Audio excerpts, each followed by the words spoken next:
Hello students, last video में हमने class 11 physics का फर्स्ट चैप्टर स्टार्ट किया था जिसका नाम था भौतिक जगत, फिजिकल वर्ल्ड। एक इंट्रोडक्टरी चैप्टर है, एक प्रस्तावना है, क्योंकि आप 10th से जब 11th क्लास में आ रहे हैं तो फिजिक्स को किस तरह से आप देखेंगे, एक हिस्टोरिकल बैकग्राउंड के रूप में भौतिक जगत के चैप्टर को ऐड किया गया है। तो इसी क्रम में हमने एक वीडियो तैयार किया था। आज के इस वीडियो में उसी चैप्टर को कंटिन्यू कर रहे हैं। हमने विज्ञान की परिभाषा को समझा, व्हाट इज साइंस, साइंस क्या है, विज्ञान क्या है।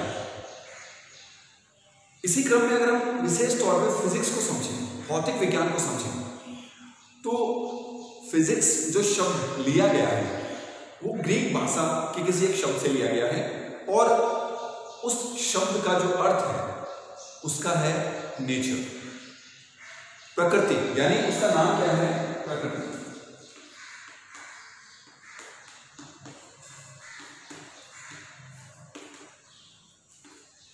ग्रीक भाषा के शब्द से लिया गया है।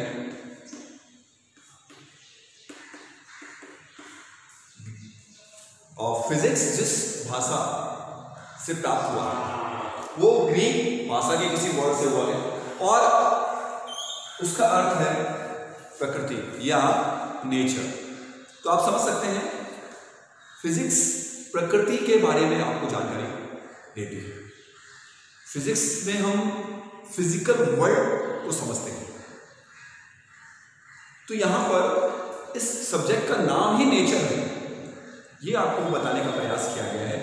The meaning of physics is nature, भौतिक विज्ञान। हिंदी में अगर आप समझें भौतिक विज्ञान, भौतिक यानी ये एनवायरनमेंट जिसको हम देख सकते हैं, राइट। तो कल हम डिस्कस कर रहे थे कि फिजिक्स का जो कार्य क्षेत्र है वो सूक्ष्म से स्थूल है, सूक्ष्म से लेकर स्थूल है, और इसमें कुछ टूल्स है कि चीजों को हम किस तरह से समझते हैं। तो इसमें दो टर्म है, एक तो है एकीकरण और दूसरा है न्यूनीकरण। देखिए दो टर्म क्या डिफाइन कर रहे हैं, एकीकरण।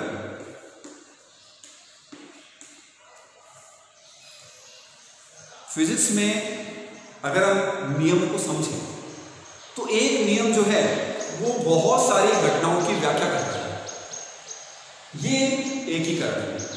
जैसे गुरुत्वाकर्षण का नियम है, गुरुत्वाकर्षण के नियम से, यानी गुरुत्वाकर्षण का नियम हमने जाना तो ये कितनी घटनाओं की व्याख्या कर सकता है। और किसी वस्तु का नीचे की ओर गिरना, जैसे डस्टर है ये नीचे की ओर गिर रहा है, इसके पीछे गुरुत्वाकर्षण बल है। ग्रहों की गति, प्लैनेट्स जितने भी हैं वो किस प्रकार से व्यवस्थित गति कर रहे हैं निश्चित कक्षाओं में, उसके पीछे जो कार्यकारी बल है वो गुरुत्वाकर्षण बल है। तो यानी आप गुरुत्वाकर्षण बल से अनेक घटनाओं की व्याख्या कर सकते हैं।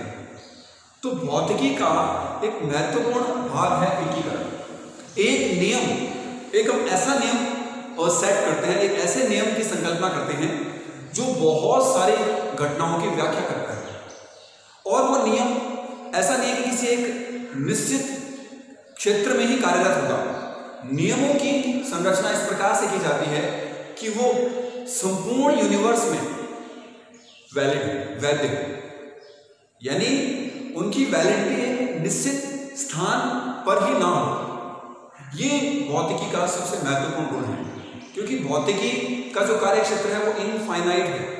अगर कोई नियम एक लिमिटेड एरिया के लिए लागू होता है तो वो नियम सार्वत्रिक नहीं है, वो नियम सब जगह वैलिड नहीं है, तो उसका सामान्यीकरण यानी जनरलाइजेशन नहीं किया जा सकता है। तो आप समझ रहे हैं एकीकरण एक नियम के द्वारा अनेक घटनाओं की हम व्याख्या करते हैं। ये जो गुण है, ये जो टर्म है, ये एकीकरण कहलाता है, राइट। दूसरा पद है न्यूनीकरण। न्यूनीकरण, न्यूनीकरण क्या है कि कोई बड़ा निकाय है, कोई बड़ा सिस्टम है, उसके एज ए होल, उसको हम एज ए होल समझ रहे हैं, उसको पूर्ण रूप से समझने की कोशिश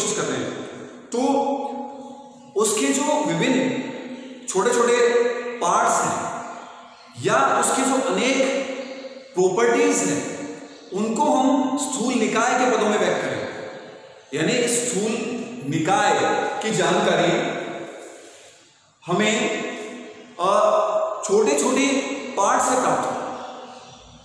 जैसे मान लीजिए हम थर्मोडायनामिक्स की बात करें, ऊष्मागतिकी की बात कर रहे हैं, उसमें बड़ा निकाय है, बड़ा जटिल निकाय है, तो इसके गुणों की व्याख्या इसको हम छोटे छोटे सरल घटकों में वियोजित कर प्राप्त करें। जैसे इसकी ऊर्जा, इसकी एंट्रोपी, इसका ताप, इसकी जो व्याख्या है संपूर्ण निकाय की, वो सरल निकायों में, सरल घटकों में व्यक्त करके इसकी व्याख्या की जाए, तो ये कहलाता है न्यूनीकरण। यानी किसी जटिल निकाय की व्याख्या उसे सरल घटकों में वियोजित कर की जाए। ये जो टर्म है फिजिक्स में, ये कहलाता है न्यूनीकरण।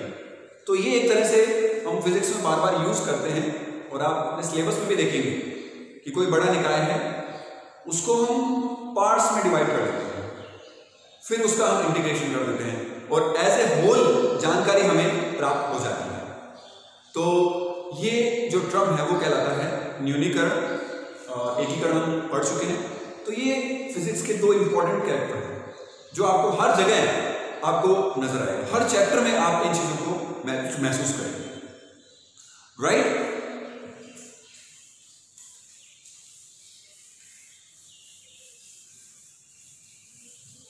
और फिजिक्स जो है, भौतिक विज्ञान है, वो तकनीकी का जन्म देने वाला विषय है। Physics is connected with technology. भौतिक विज्ञान का जो संबंध है वो तकनीक से है। आप देख सकते हैं फॉर एग्जाम्पल भाप के इंजन का आविष्कार, इंजन बना एक ऊष्मागतिकीय नियम से, स्टीम से हम कार्य कर सकते हैं। ये एक छोटा सा प्रयोग या एक परिकल्पना से हमने क्या बना लिया, एक इंजन बना लिया, और उसका हम व्यवस्थित यूज कर रहे हैं। तो यहां पर आपको समझना क्या है कि जो फिजिक्स है वो किस तरह से टेक्नोलॉजी को जन्म देती है और किस तरह से हमारे लिए दैनिक जीवन में उपयोगी है। चिप का आविष्कार हुआ तो आप देख सकते हैं आज कंप्यूटर क्रांति हो गई है। आईटी का जो युग आया है वो इलेक्ट्रॉनिक्स की वजह से है।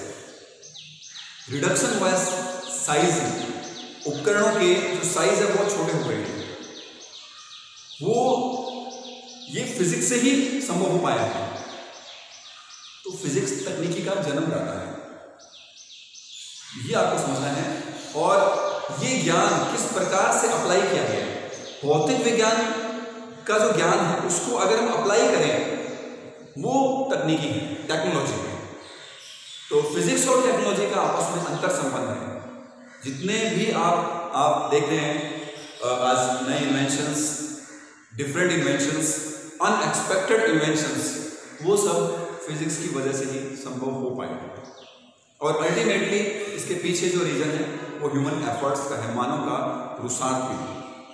लेकिन प्रकृति के इन नियमों को हमने जाना और ये हमारे लिए किस प्रकार से उपयोगी हुए, it's very important for us, right? तो यहाँ पर फिजिक्स और टेक्नोलॉजी और समाज, इसको आप कनेक्ट कर सकते हैं कि किस प्रकार से अंतर संबंध है। फिजिक्स का ज्ञान किस तरह से तकनीकी को जन्म देता है और किस तरह से वो समाज को प्रभावित करता है, राइट? देखिए कल आपको बताया गया था कि फिजिक्स का जो कार्यक्षेत्र है वो सूक्ष्म से लेकर स्थूल तक है। तो सूक्ष्म में आपको क्या बताया था, अणु, परमाणु, नाभिक, और स्थूल में ये बड़े बड़े ग्रह, सूर्य, चंद्रमा, तारे, गैलेक्सियां, ये सब जो पार्ट है वो स्थूल पार्ट है, इसका स्थूल हिस्सा है। और सूक्ष्म आणविक स्तर, परमाणुविक स्तर, नाभिकीय स्तर। तो यहां पर एक इंपॉर्टेंट पॉइंट डिस्कशन करना है कि भौतिकी का वर्गीकरण किया गया है। एक तो चिरसम्मत भौतिकी, चिरसम्मत भौतिकी, क्लासिकल फिजिक्स, इसको बोलते हैं हम क्लासिकल फिजिक्स।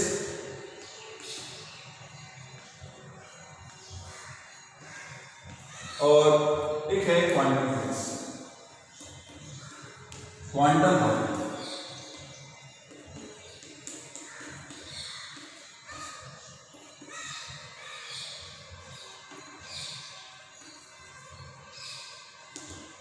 ये बहुत इंपॉर्टेंट पॉइंट हम डिस्कस कर रहे हैं अभी।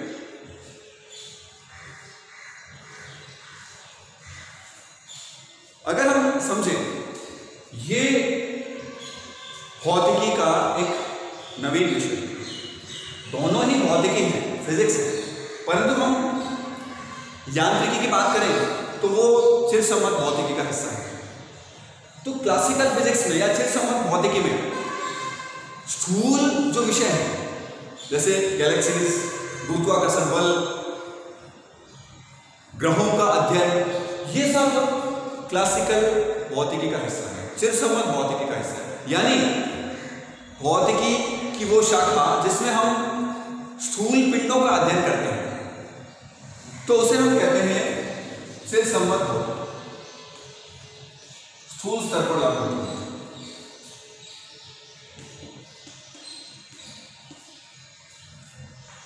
क्लासिकल भौतिकी को जब सूक्ष्म स्तर पर आरोपित किया गया तो ये वैध नहीं थे। इसके जो नियम थे वो सूक्ष्म स्तर पर लागू नहीं हुए। जब हम नाभिकीय स्तर पर, परमाणुविक स्तर पर चिरसम्मत भौतिकी के नियमों को हमने अप्लाई किया, इसके जो सिद्धांत है, तो वहां वो लागू नहीं हुए। तो एक नई भौतिकी का जन्म हुआ जिसे हम क्वांटम भौतिकी कहते हैं। क्वांटम क्वांटा से बना है। तो ये भौतिकी कहां से प्राप्त हुई हमें? एक ब्लैक बॉडी रेडिएशन, कृष्णिका विकिरण प्रयोग से। कृष्णिका विकिरण प्रयोग किया गया, जब उसकी व्याख्या की चिरसम्मत आधार पर, चिरसम्मत भौतिकी के आधार पर जब कृष्णिका विकिरण की व्याख्या की गई, तो वो व्याख्या संपूर्ण नहीं हो सकी, वो व्याख्या सही नहीं थी। तो सभी वैज्ञानिक जुट गए कि इस प्रयोग की व्याख्या कैसे की जाए। जैसे कि भौतिकी में अगर पहले प्रयोग होता है, भौतिकी में पहले एक्सपेरिमेंट भी हो सकता है और पहले थ्योरी भी स्थापित की जा सकती है। तो पहले ये प्रयोग हुआ, इस प्रयोग की व्याख्या करने में सभी वैज्ञानिक जुट गए। किस आधार क्या था? उस समय तक उपलब्ध जो तकनीकी थी हमारे पास, जो भौतिकी थी, वो चिरसम्मत भौतिकी थी।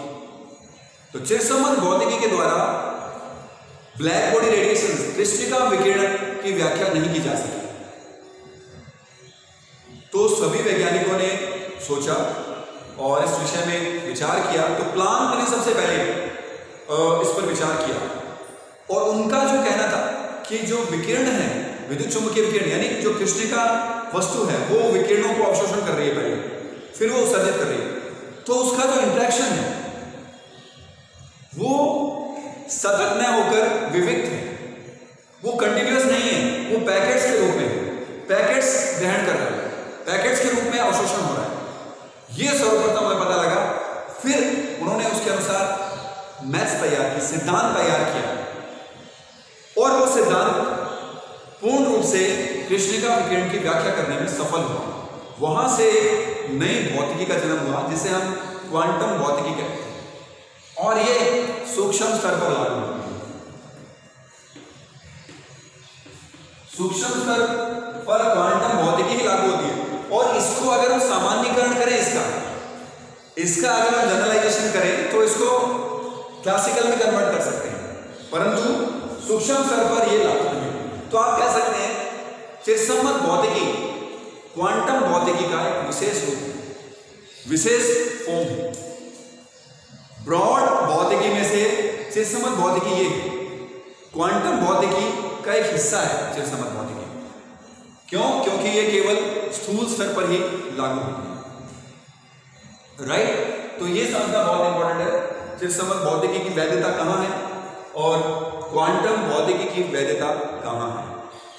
तो ये एक्सपेरिमेंट आपके सिलेबस में भी है, तो इसको आगे के चैप्टर्स में हम डिस्कस करेंगे, ब्लैक बॉडी रेडिएशन को। बट अभी हमें ओवरव्यू ले रहे हैं। फर्स्ट चैप्टर में हम केवल ओवरव्यू ले रहे हैं, ऐतिहासिक पृष्ठभूमि का अध्ययन कर रहे हैं भौतिकी का। और सबसे इंपॉर्टेंट, भौतिकी है क्या, भौतिकी की टूल्स क्या है, सोचने का तरीका क्या है, वो हम यहां पर समझने की कोशिश कर रहे हैं, क्योंकि इंट्रोडक्टरी चैप्टर होना बहुत जरूरी है, क्योंकि भौतिकी का आप फर्स्ट टाइम अध्ययन कर रहे हैं इन डिटेल में आप भौतिकी को फर्स्ट टाइम जान रहे हैं, तो ये चैप्टर ऐड करना बहुत जरूरी है, राइट।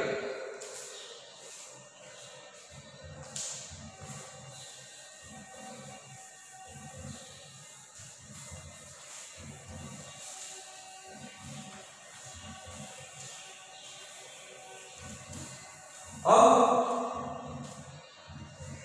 जब हम पूरे यूनिवर्स की बात करते हैं, ब्रह्मांड की बात करते हैं, तो इस प्रकृति में कुछ मूलभूत बल फोर्सेस हैं, जिन्हें हम फंडामेंटल फोर्सेस कहते हैं, मूलभूत बल कहते हैं।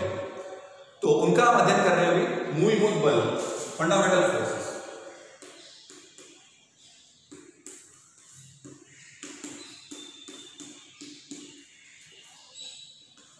बल के बारे में आप सभी जानते हैं, बल है क्या? धकेलना या किसी वस्तु को तोड़ना, किसी वस्तु को मरोड़ना, इसके लिए हमें बल की आवश्यकता होती है। तो प्रकृति में दो या दो से अधिक पिंडों के मध्य, कणों के मध्य जो बल कार्यरत हैं, उनका यहां पर अभी हम डिस्कस करने जा रहे हैं। तो फर्स्ट जो है वो है गुरुत्वाकर्षण। गुरुत्वाकर्षण बल।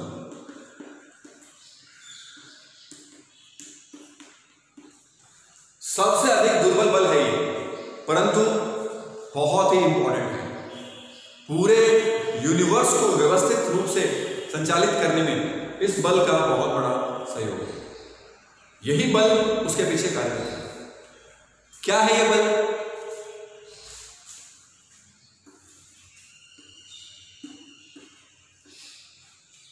तो द्रव्यमानों के मध्य लगने वाला बल। ब्रह्मांड में कोई भी दो कण जिनका द्रव्यमान हो, उनके मध्य लगने वाला बल गुरुत्वाकर्षण बल कहलाता है। गुरुत्वाकर्षण बल की सबसे इंपॉर्टेंट शर्त क्या है कि द्रव्यमान आवश्यक है,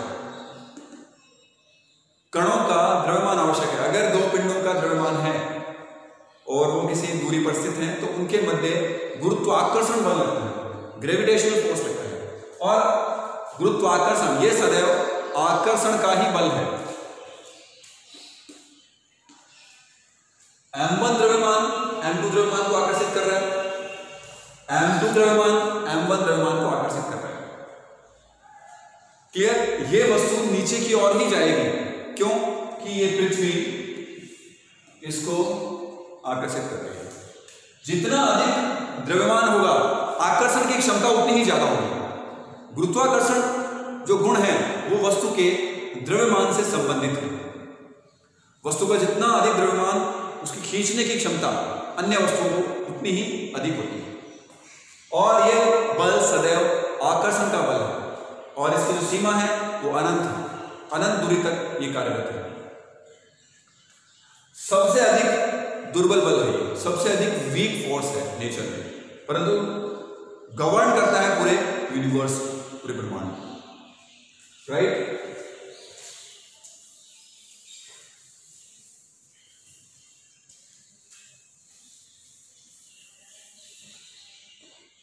सेकंड है विद्युत चुंबकीय बल। विद्युत चुंबकीय बल, इलेक्ट्रोमैग्नेटिक फोर्स। विद्युत चुंबकीय बल किनके मध्य कार्यरत होता है? सबसे पहले ये जानना जरूरी है। ये कार्यरत होता है आवेशों के मध्य। ये आवेश है एक Q1 Q2, आवेशित कण। तो इन दोनों के मध्य कार्यरत होता है बल कूलाम बल। अगर ये स्थिर अवस्था में है, अगर दो आवेशित कण स्थिर अवस्था में है, तो उनके मध्य बल जो कार्यरत होगा उसे हम कूलाम बल कहते हैं। अगर ये धनावेशित है और ये भी धनावेशित है, तो होगा प्रतिकर्षण।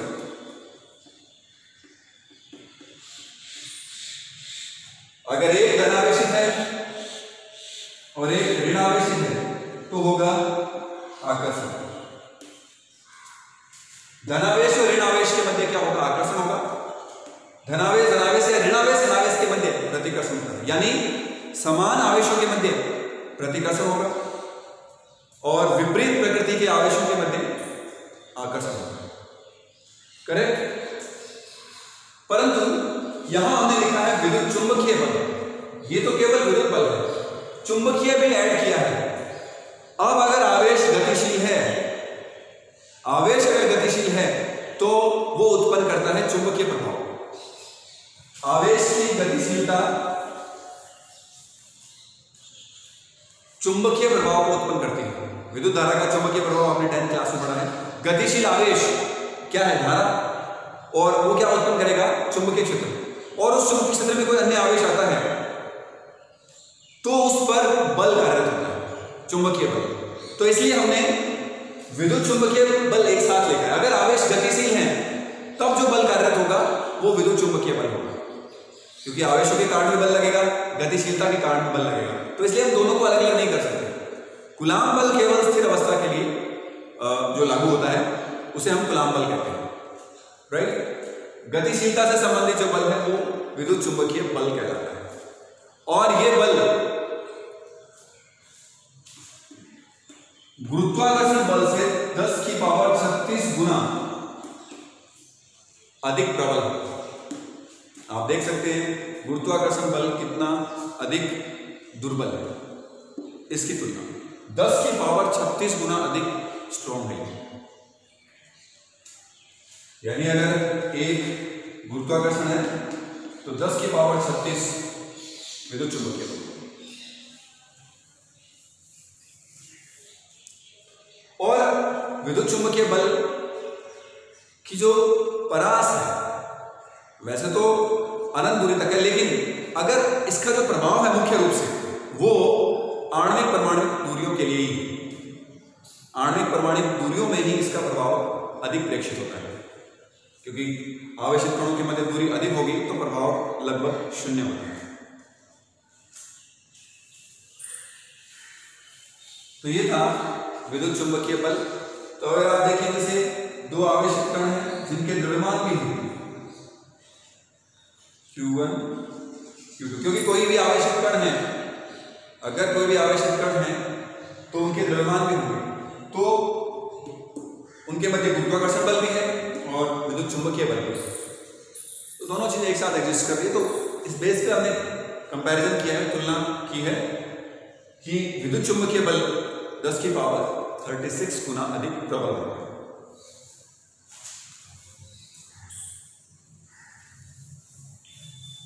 थर्ड है प्रबल नाभिकीय बल। प्रबल नाभिकीय बल,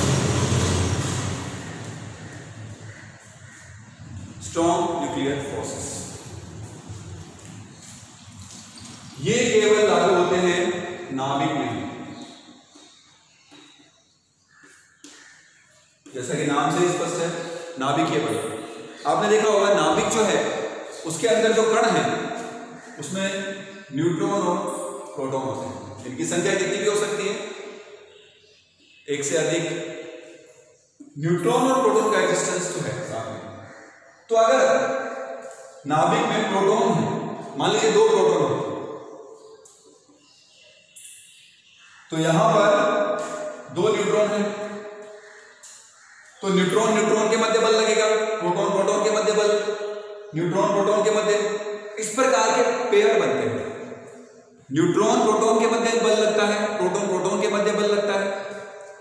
अगर नाभिकीय बल का एग्जिस्टेंस नहीं होता तो प्रोटॉन प्रोटॉन दोनों धनावेशित हैं और नाभिक का अस्तित्व ही संभव नहीं होता।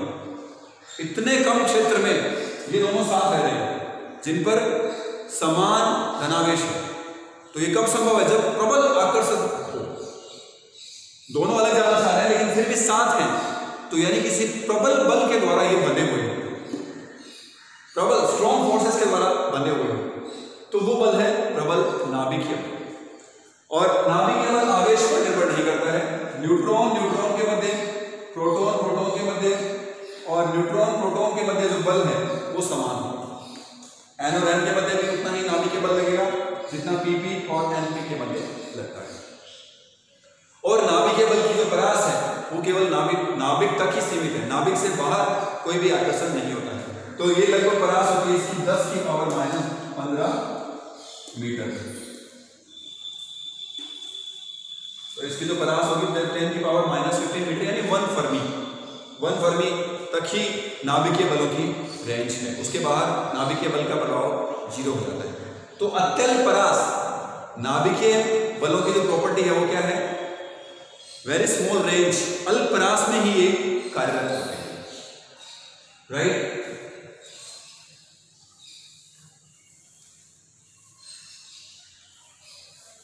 नेक्स्ट है दुर्बल नाभिकीय बल। दुर्बल नाभिकीय बल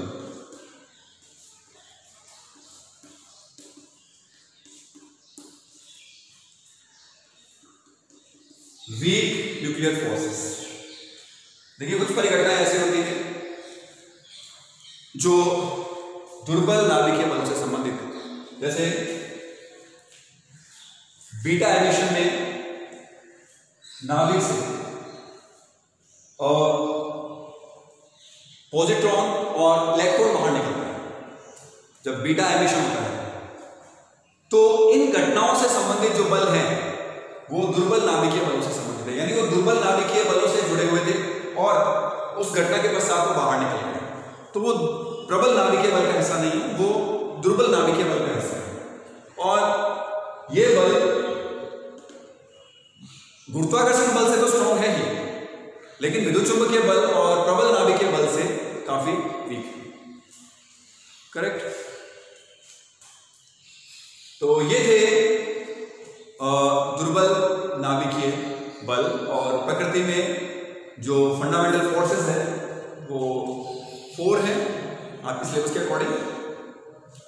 और इसमें हमने